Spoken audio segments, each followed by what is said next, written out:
السلام عليكم، ازيكم يا جماعة؟ عاملين ايه النهاردة؟ مطعم الخياط بالشارع الحربي دخلة البصيلة.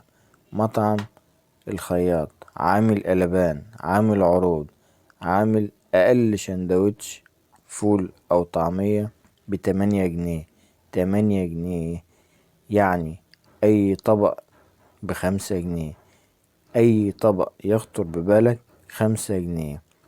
2 قرص طعمية بجنيه. 2 قرص طعمية بجنيه. مطعم الخياط، الشارع الحربي، أول شارع البصيلة. عامل قلبان، عامل قلبان، عامل قلبان.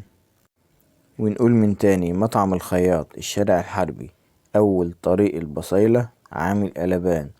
أي شندوتش فول طعمية 8 جنيه. وأي شندوتش يخطر على بالك موجود: بيض، بطاطس مسقعة، أي نوع يجي على بالك يعملهولك. أي طبق ب5 جنيه. شندوتش فول أو طعمية ب8 جنيه. 2 قرص طعمية بجنيه.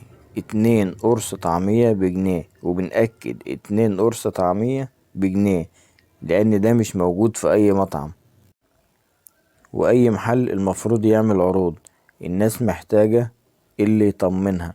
الأسعار بقت عالية عالية عالية، محتاجين حد يقف جنب الشعب. بقولك الشندوتش ب8 جنيه، مفيش أقل من كده. بقولك شندوتش ب8 جنيه فول أو طعمية. أي طبق ب5 جنيه، أي طبق من عنده ب5 جنيه.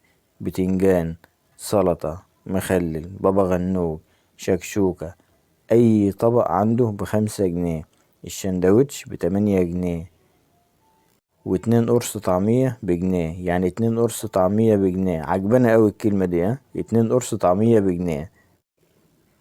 السلام عليكم، ازيكم يا جماعة؟ عاملين ايه النهاردة؟ مطعم الخياط بالشارع الحربي دخلة البصيلة.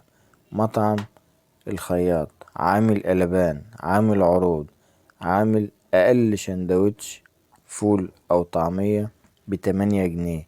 8 جنيه يعني أي طبق